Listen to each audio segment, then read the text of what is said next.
We know the destruction of America is well underway. The reality is that it started long before Joe Biden took office. Those on the left knew that if they could destroy the traditional family unit, they could destroy society.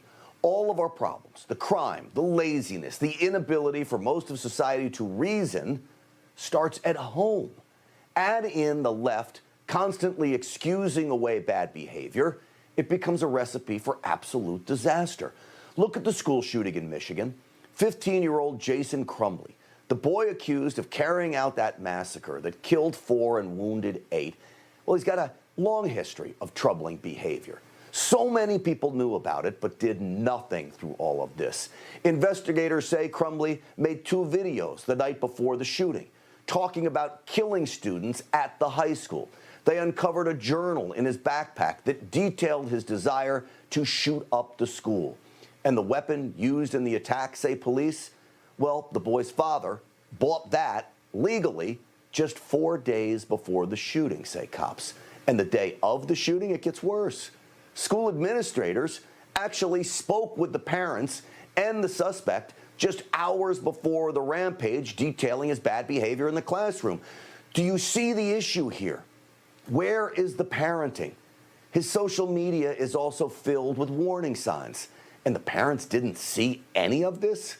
Clearly, if they watched the videos, read his social media post, monitored his phone, they never would have left a deadly weapon in a place where their son could get it.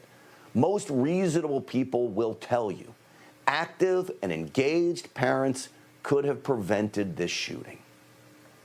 I can say that there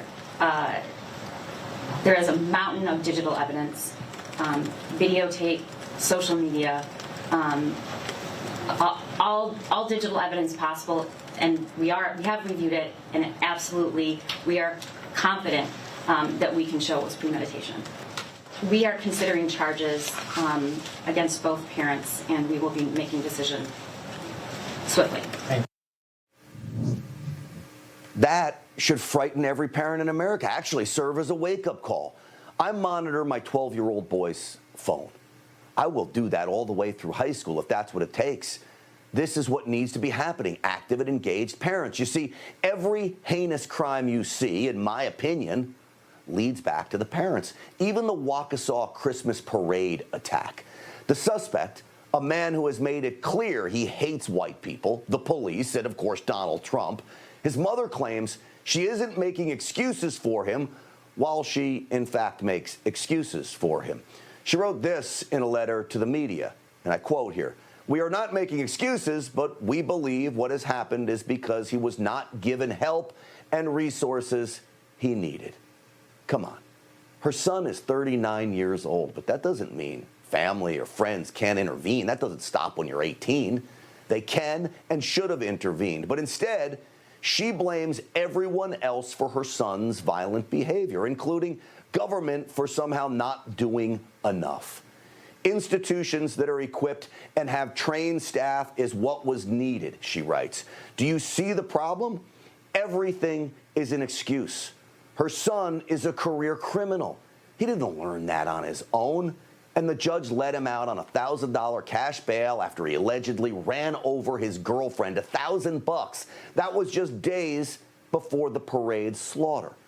Our society, our justice system, no longer demands accountability. Just look at what the left openly pushes. Up until recently, the Black Lives Matter mission statement, a terrorist group in my opinion, by the way, called for the destruction of the, quote, Western prescribed nuclear family structure. Their war on traditional family values is real.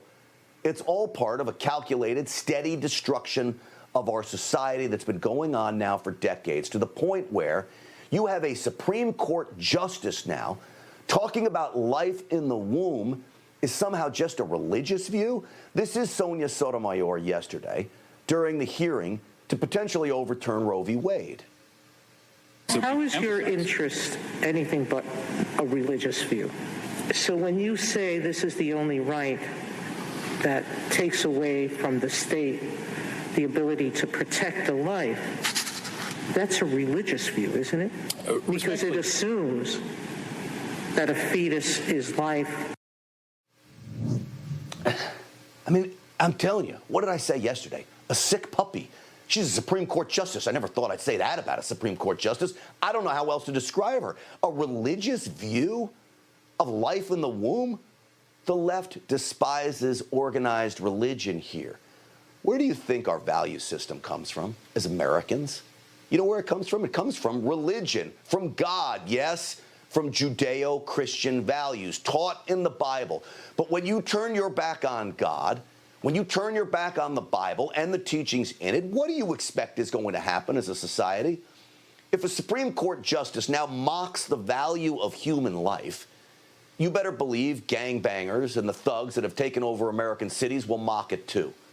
Cook County, Illinois, just eclipsed 1,000 murders, the most in 27 years, because there is no regard for human life, and because the family structure in Cook County, in Chicago, is gone. It's not there anymore, the value of human life, not among gangbangers. It's not there among school shooters.